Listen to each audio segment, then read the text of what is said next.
Assalamualaikum warahmatullahi wabarakatuh. Halo teman-teman, perkenalkan nama saya Dwi Cahya Nafsiah. Pada kesempatan kali ini saya akan mempresentasikan materi tentang arsip dan kearsipan. Di dalam video presentasi ini saya akan menjelaskan beberapa hal yang berkaitan dengan materi tersebut. Baik, tanpa berlama-lama lagi, langsung saja kita masuk ke pembahasannya. Pengertian arsip dan kearsipan. Arsip adalah catatan yang ditulis, dicetak, atau titik dalam bentuk huruf, angka, atau gambaran yang mempunyai arti atau tujuan tertentu sebagai bahan komunikasi dan informasi yang terekam pada berbagai media. Sedangkan kearsipan adalah suatu proses mulai dari penciptaan, penerimaan, pengumpulan, pengaturan, pengendalian, pemeliharaan, perawatan, hingga penyampaian arsip atau warkat menurut sistem tertentu. Jenis-jenis arsip. Ada banyak jenis-jenis arsip yang terbagi menjadi beberapa kelompok dengan bentuk, isi, tujuan, dan kepemilikan yang berbeda-beda. Antara lain, yang pertama, berdasarkan bentuk fisik. Menurut bentuk fisik, arsip dapat digolongkan menjadi dua jenis, yaitu sebagai berikut. A. Arsip berbentuk lembaran. Arsip ini adalah kumpulan berkas yang berupa lembaran seperti kertas. Contohnya surat, kwitansi, faktur, dan foto. B. Arsip berbentuk non-lembaran. Arsip jenis ini adalah kumpulan berkas yang bukan berupa lembaran, melainkan benda atau media penyimpanan lain. Contohnya disket, flash disk, mikrofilm, dan rekaman pada pita kaset. 2. Berdasarkan isi masalah. Menurut isi dan masalah di dalamnya, arsip digolongkan menjadi 5 jenis, yaitu sebagai berikut. A. Arsip keuangan, financial record. Arsip keuangan atau financial record adalah semua berkas yang berisi catatan-catatan mengenai masalah keuangan dalam sebuah perusahaan, kantor, atau organisasi tertentu. Arsip ini biasanya berisi catatan pengeluaran, pemasukan, piutang, ataupun utang yang belum atau sudah terbayar. Contohnya kwitansi, struk, giro, cek, dan kartu kredit. B. Arsip inventaris, inventory record. Arsip inventari atau inventory record adalah berkas-berkas yang berhubung dengan masalah barang inventaris atau barang-barang yang menjadi aset suatu perusahaan atau organisasi tertentu. Contohnya catatan mengenai jumlah, ukuran, dan harga barang yang menjadi aset perusahaan atau organisasi. Arsip personal atau personal record. Arsip personal atau personal record adalah semua berkas yang berkaitan dengan masalah kepegawaian. Biasanya berkas ini dibuat dan disimpan oleh bagian personalia suatu perusahaan atau organisasi. Arsip ini berisi data-data pegawai atau anggota organisasi. Contohnya surat lamaran kerja, kurikulum vitae atau daftar riwayat hidup, daftar hadir pegawai, dan surat keputusan. D. Arsip penjualan atau sales record. Arsip penjualan atau sales record adalah semua bentuk arsip yang berhubungan dengan masalah penjualan dari produk, baik berupa barang maupun jasa yang dihasilkan perusahaan atau organisasi. Arsip penjualan biasanya digolongkan berdasarkan jenis produk dan waktu transaksi, baik berupa harian, bulanan, maupun tahunan. Contoh, data penjualan, daftar nama agen, dan distributor. Yang terakhir, arsip produksi, produksi record. Arsip produksi atau production record adalah semua catatan dalam bentuk apapun yang berkaitan dengan masalah produksi suatu perusahaan atau organisasi tertentu. Arsip produksi biasanya berisi data mengenai logistik bahan baku. Contohnya, arsip mengenai jenis bahan baku, jenis alat atau mesin yang digunakan, serta jenis dan kualitas barang, baik barang yang menjadi faktor produksi maupun barang hasil produksi. 3. Berdasarkan kepemilikan. Menurut hak kepemilikan, arsip digolongkan menjadi dua jenis, yaitu sebagai berikut. A. Arsip milik lembaga pemerintah. Arsip yang dimiliki oleh lembaga pemerintah terbagi menjadi dua jenis, yaitu sebagai berikut. 1. Arsip pemerintahan tingkat nasional. Arsip pemerintahan tingkat nasional adalah arsip negara yang berisikan informasi mengenai seluruh aspek penyelenggaraan suatu negara. Arsip ini juga sering disebut sebagai arsip nasional. Di Indonesia, arsip negara tingkat nasional disimpan oleh Arsip Nasional Republik Indonesia atau ANRI. Seluruh arsip yang disimpan di ANRI dimiliki secara mutlak oleh negara dan tidak dapat diakses secara sembarangan. Jika seseorang ataupun suatu organisasi memerlukan arsip yang disimpan di ANRI, orang atau organisasi tersebut harus menjalani serangkaian prosedur peminjaman yang telah ditetapkan oleh ANRI. 2. Arsip pemerintahan tingkat daerah. Arsip pemerintahan tingkat daerah adalah arsip negara yang tersimpan di berbagai tingkatan daerah, seperti ibu kota provinsi, kabupaten, kota madya, hingga kecamatan dan kelurahan. Jenis arsip ini memiliki ruang lingkup yang terbatas, yaitu hanya berisikan informasi mengenai daerah yang bersangkutan. B. Arsip milik instansi pemerintah dan swasta. Arsip yang dimiliki oleh instansi pemerintah dan swasta terdiri atas dua jenis, yaitu arsip primer dan sekunder.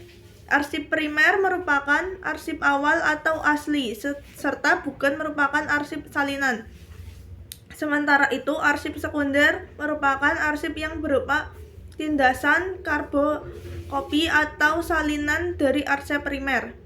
2. Arsip sentral dan arsip unit. Arsip sentral merupakan arsip yang disimpan terpusat pada suatu tempat, misalnya arsip pemerintahan tingkat nasional.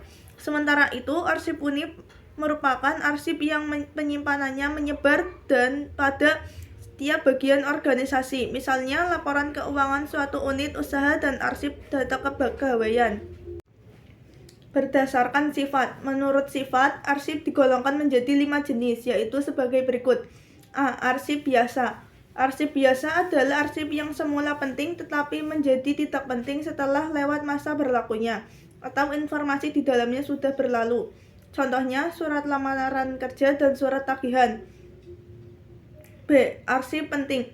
Arsip jenis ini adalah arsip yang isinya berhubungan dengan masa lalu dan masa depan, sehingga perlu disimpan dalam waktu yang lama. Contohnya, surat perjanjian dan surat kontrak. C. Arsip tidak penting. Arsip tidak penting merupakan arsip yang hanya mempunyai kegunaan informasi dan tidak memiliki kegunaan lainnya. Contohnya, surat undangan dan surat pemberitahuan. D. Arsip sangat penting atau vital. Arsip jenis ini adalah arsip yang dapat dijadikan alat pengingat selama-lamanya, bernilai sejarah atau ilmiah, dan keberadaannya menjadi persyaratan dasar bagi kelangsungan operasional pencipta arsip.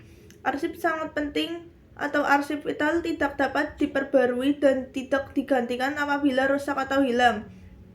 Contohnya, naskah proklamasi dan surat keputusan hasil penelitian. Arsip rahasia. Arsip jenis ini adalah arsip yang isinya hanya boleh diketahui oleh orang tertentu dalam suatu organisasi. Arsip ini tidak boleh dibocorkan sembarangan tanpa persyaratan pihak yang terkait. Contohnya, arsip penilaian pegawai dan arsip strategi pemasaran. Berdasarkan fungsi. Menurut fungsi, arsip digolongkan menjadi 2 jenis, yaitu sebagai berikut.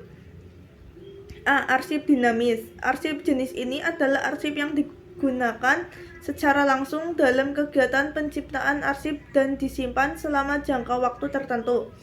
Arsip dinamis biasanya digunakan dengan tujuan penyelenggaraan kehidupan kebangsaan atau penyelenggaraan administrasi negara. Arsip dinamis terbagi menjadi 2 jenis, yaitu sebagai berikut. Pertama, arsip aktif. Arsip aktif adalah arsip yang dipergunakan secara terus-menerus dan frekuensinya tinggi dalam kegiatan kantor. Arsip ini masih sering dikeluarkan untuk keperluan tertentu. Contohnya, daftar hadir kepegawaian. Arsip semi-aktif. Arsip jenis ini adalah arsip yang frekuensi penggunaannya sudah menurun tetapi terkadang masih diperlukan. Contohnya, surat keterangan catatan kepolisian atau SKCK. 3. Arsip inaktif atau tidak aktif. Arsip inaktif merupakan arsip dinamis yang sudah sangat jarang digunakan. Arsip ini hanya digunakan sebagai referensi atau pemberian keterangan semata. Contohnya, rapor sekolah. B. Arsip statis. Arsip ini merupakan arsip yang dihasilkan oleh pembuat arsip karena memiliki nilai guna sejarah. Telah habis referensinya dan keterangan permanen yang telah diverifikasi baik secara langsung maupun tidak langsung oleh ANRI atau lembaga kearsipan lainnya. Contoh, naskah dan dokumentasi sejarah seperti naskah proklamasi atau naskah kuno Indonesia. 3. Fungsi dan tujuan. 1. Sebagai alat pengingat bagi organisasi. Sebuah arsip berfungsi sebagai sumber pengingat bagi sebuah organisasi karena di dalamnya terekam kegiatan yang pernah dilaksanakan oleh organisasi tersebut. Dengan demikian, jika suatu saat organisasi hendak melaksanakan kegiatan yang memerlukan dokumentasi kegiatan-kegiatan sebelumnya, misalnya saat evaluasi tahunan organisasi, keberadaan arsip dapat digunakan. 2. Sebagai alat bukti yang autentik. Seperti yang telah disinggung sebelumnya, autentik merupakan salah satu syarat yang harus dimiliki suatu arsip. Sifat autentik yang dimiliki arsip sebelumnya agar saat hendak digunakan di kemudian hari, arsip tersebut dapat menjadi salah satu bukti tunggal yang sah sebagai bahan untuk perencanaan dan pengambilan keputusan. Ketika dibutuhkan pada saat tertentu, arsip diharapkan dapat menjadi salah satu bahan pertimbangan untuk merencanakan dan mengambil keputusan. Biasanya, saat sebuah perusahaan atau organisasi mengalami masalah tertentu, langkah pertama yang dilakukan adalah mengecek arsip yang ada. Oleh karena itu, keberadaan arsip harus benar-benar dijaga dan disimpan dengan baik. 4. Sebagai barometer kemajuan organisasi. Arsip dapat menjadi tolak ukur maju sebuah organisasi atau kegiatan yang dilakukan oleh organisasi yang bersangkutan. Keberadaan arsip menjadi salah satu faktor penting untuk kemajuan organisasi. Jika organisasi makin banyak menerima surat dan mengirimkan surat, itu berarti organisasi itu maju karena sering berkomunikasi secara terus-menerus dengan pihak lain. 5. Membantu kelancaran organisasi. Dengan adanya arsip, suatu kegiatan pun akan dapat berjalan dengan baik. Seperti yang telah disinggung sebelumnya, arsip berisi informasi terkait segala sesuatu yang dimiliki dan pernah dilaksanakan organisasi.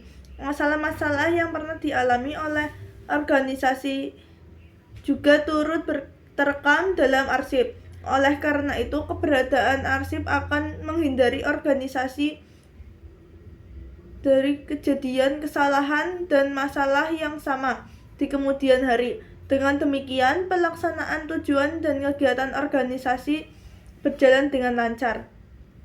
6. Sebagai bahan dokumentasi. Arsip merupakan bagian dari dokumentasi. Dokumentasi adalah sebuah cara yang dilakukan untuk menyediakan dokumen-dokumen dengan menggunakan bukti yang akurat dari pencatatan sumber-sumber informasi khusus dari karangan, tulisan, wasiat, buku, undang-undang, dan sebagainya. 4. Pentingnya pengelolaan arsip. 1. Memudahkan pencarian dokumen saat dibutuhkan. Arsip yang dikelola dengan baik akan tersusun secara teratur, sehingga dokumen dapat ditemukan dengan cepat dan mudah ketika diperlukan. 2. Menjaga keamanan dan kerahasiaan informasi penting. Pengelolaan arsip yang baik membantu melindungi dokumen penting agar tidak diakses oleh pihak yang tidak berwenang. 3. Mencegah kehilangan atau kerusakan arsip. Arsip yang disimpan dan dirawat dengan benar dapat mengurangi risiko kehilangan, kerusakan, atau rusaknya informasi yang ada di dalamnya. 4. Mendukung kelancaran administrasi dan operasional organisasi. Arsip yang tertata dapat membantu pekerjaan administrasi berjalan dengan lancar karena informasi yang dibutuhkan tersedia dengan baik. 5. Menjadi bukti yang sah dalam kegiatan atau urusan hukum. Arsip dapat digunakan sebagai bukti atau dokumentasi pendukung yang sah dalam suatu kegiatan, perjanjian, maupun permasalahan hukum. 6. Membantu pengambilan keputusan berdasarkan data yang akurat. Arsip menyimpan informasi dari kegiatan sebelumnya yang dapat digunakan sebagai bahan pertimbangan dalam mengambil keputusan. 7. Menghemat waktu, biaya, dan ruang penyimpanan melalui pengelolaan yang teratur. Pengelolaan arsip yang teratur membuat pencarian dokumen menjadi lebih cepat serta mengurangi penggunaan ruang dan biaya penyimpanan yang tidak diperlukan. 8. Menjaga memori dan sejarah organisasi agar tetap terdokumentasi dengan baik. Arsip menyimpan berbagai informasi tentang kegiatan dan perkembangan organisasi, sehingga dapat menjadi sumber sejarah dan dokumentasi organisasi di masa mendatang. 5. Kesimpulan. Kearsipan adalah proses mengelola arsip secara sistematis, mulai dari penciptaan, penerimaan, penyimpanan, pemeliharaan, penggunaan, hingga penyusutan atau pemusnahan arsip. Arsip sendiri merupakan dokumen atau rekaman yang berisi informasi penting dan dapat menjadi bukti dari berbagai kegiatan suatu organisasi maupun individu. Demikian presentasi yang dapat saya sampaikan mengenai arsip dan kearsipan. Semoga materi yang saya sampaikan dapat bermanfaat dan menambah wawasan bagi kita semua. Saya mohon maaf apabila terdapat kesalahan dalam penyampaian materi maupun perkataan. Terima kasih atas perhatian teman-teman. Wassalamualaikum warahmatullahi wabarakatuh.